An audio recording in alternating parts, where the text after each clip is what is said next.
Hi everyone! In this quick tutorial, I will show you how to create a Vital Organizer journal using the Journal app.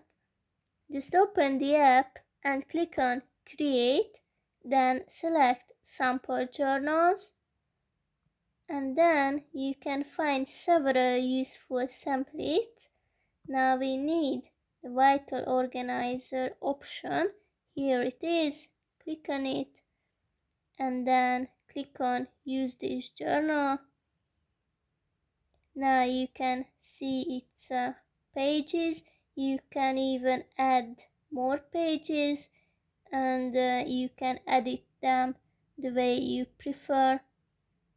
I hope it will be useful for you, and when you go back you can see that your Vital Organizer is right here and waits for you to edit it anytime you would like to.